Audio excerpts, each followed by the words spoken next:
If you're watching this video, it most likely means that you were brought here by clicking on the video card in Will It Racecar, test driving the Valiant. If, by some miracle, you're one of the few who was brought here by the YouTube gods themselves, know that this is a behind-the-scenes video with no fancy edits, and comment down below that Taylor only posted this video for the clout. With that out of the way, let's jump in.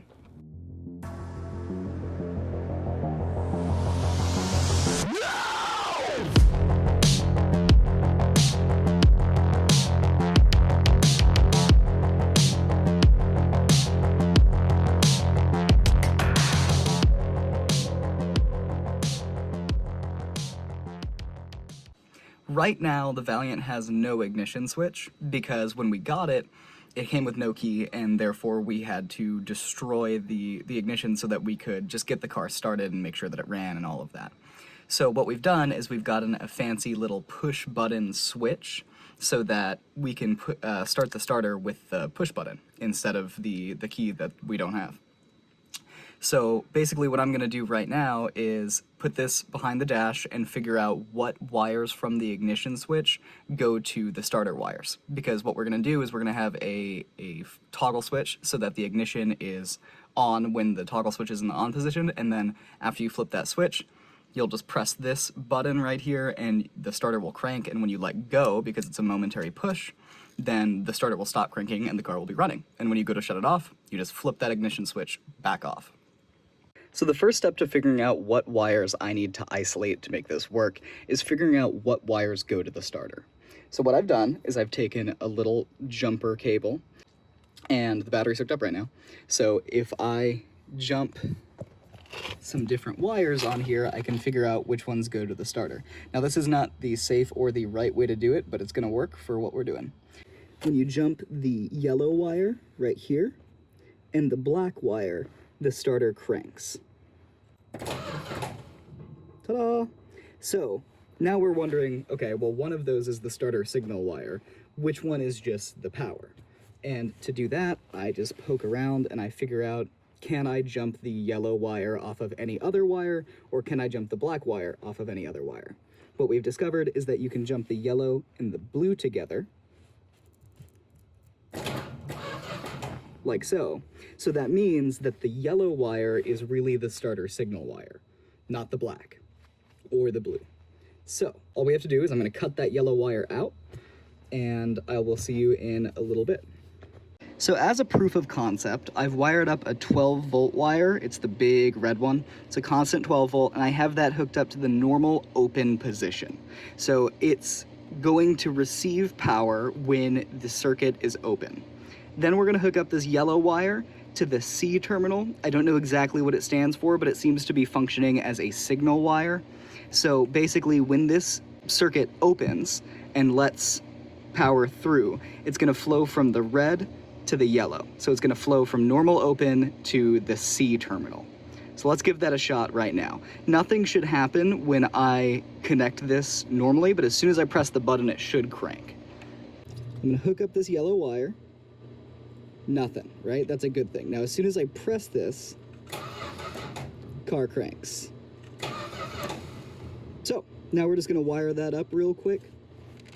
I've brought out my soldering iron because I prefer hard connections instead of the clippy boys. We'll end up putting disconnectors near the actual ignition switch. That way, if you ever want to pull the panel, the instrument cluster out, you can, and you can unplug them from there. But back at all the switches and stuff, I would like to actually have it hard connected. So I have it set to about 550, maybe slightly over. That's plenty, heats up real fast.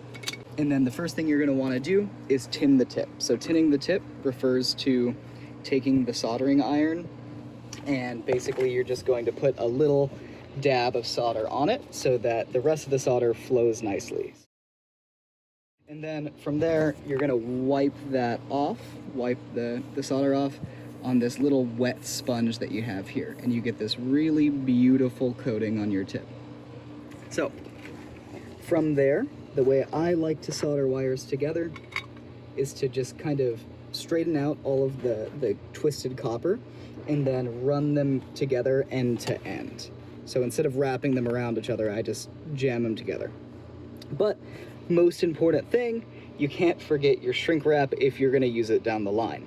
So, which you don't have to, you can use electrical tape, but shrink wrap ensures that, you know, it's relatively waterproofed and very secure. So, cut off a little bit of shrink wrap here, and then don't forget to slip it over your wire before soldering the two together. Otherwise, you'll never be able to get it on without cutting it and resoldering. So I'm gonna slip that in, or try. So you slip it in, right? Just kind of shove that down to the end. We're not gonna worry about that right now. Then I'm going to jam the wires together, try to make them as flat as possible so that we don't have a big gnarly bump in the middle. Then we're gonna take our tinned soldering iron, put a little bit more on the tip, and then we're gonna put the soldering iron on the back side and run the wire through.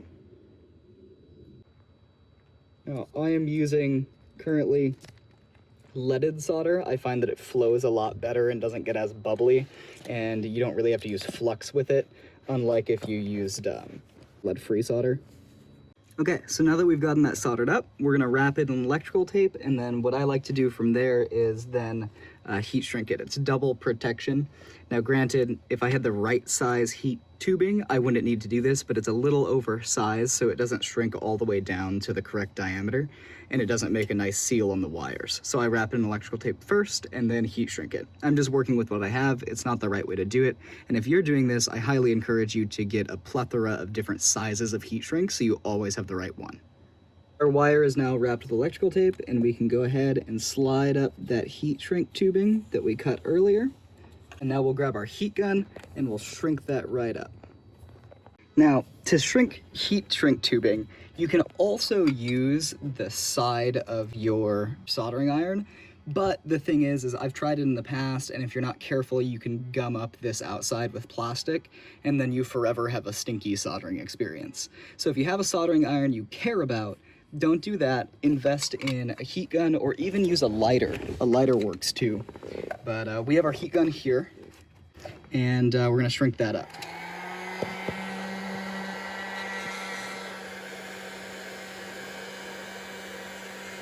So this start button, actually, it has an LED built in where it says engine start, which is really, really cool. I've tested it. And basically it's these two prongs, the prong opposite of the black wire coming out here, the one that has solder all over it. Those two prongs are the negative and the positive of the LED. So what I'm gonna do is I'm gonna wire the LED positive pin and the normal open circuit together, so that when this receives power from the switch that we're going to use for the ignition, then the light will come on as well. So you flick the ignition on, this light comes on, letting you know that you can crank it, and then it'll just always be on until you turn the ignition off. So I'm going to do that right now, and I'll show you what that looks like after. I've gotten those posts connected to each other. Basically, I just ran the wire directly through both and then soldered the joint. Now we'll go through and put some shrink wrap on it so that it can't accidentally short out against anything. And then on top of that, we've also put what's called a bullet connector. So this should be easy release. So the matching counterpart to that is on the switch side, where the power comes out after the switch engages. And this is the female end. So those will snap together, and that'll give us easy access for removal if you ever have to pull this dash panel off. All right, so the wiring is all finished. Let me show you what we've got going on here. But before I show you, I want to let you know that 82.5% of our viewers aren't subscribed. If you're not sold on this video, go watch some of our other ones, and if you're interested, click subscribe and turn on that notification bell so that you know when we upload next. So, this red wire right here is the constant 12-volt power. This runs into the switch right here on the inlet side. And then we have switched 12 volt coming from this switch right here. We have switched 12 volt coming out of the switch up to all of the accessories. So all of the wires that were on the back of the ignition cylinder before are all combined into this one wire now. Then this white wire right here, coming also out of the switch that I installed, runs down to the button, like I explained before, and it supplies power for the starter and for the fancy little light right here. Then we have this blue wire coming out of the button, and that provides the switch power to the starter. So when you press it, it goes to the starter, engages it. This black wire right here is just a ground. I pulled it off the back of the ignition because we're not going to need to use it now, since this is just a manual switch. And that's about it. It's super duper simple to do this. So I'm going to get it all mounted up, and then I'll show you the finished product. All right, let's share some creative problem solving. So even though this fits really well inside the insert, right, and inside the bezel that used to go inside the insert, basically the way these bezels would have been held on from factory would have been by the ignition switch itself actually screwing into this piece. So let me show you that real quick. This is the old ignition switch, right? And this would have actually screwed into the bezel and sandwiched itself between the instrument cluster and the dash. But obviously we can't do that anymore because, one, I don't want to leave this just hanging out back there, and two, just because it doesn't even fit. So what I've done is this will slide through the bezel. It'll mate up with it all nicely, right? And then I have 3D printed a washer, basically a giant washer, for the back of it, so that this now will sandwich between the dash, and then this nut right here that I'm holding will screw on from the back. Just like that. And that basically will be all behind the dash and sandwich it there. Okay, so here's our finished product. This right here is our ignition switch. All you do is you flick it down when you're ready to start it. Lights on the dash come on, oil because it's not running, and the engine start button, the light comes on that too. Pretty chuffed with how that turned out. And then when you're ready to start it, all you do is you just press that button. If it had gas in it, it would probably start, but we will have to test that in another episode. And that's it. Thank you so much for watching this behind the scenes. If you want more unedited content like this, let me know. It would mean the world to us if you would like, comment, subscribe, and share. We'll see you next time.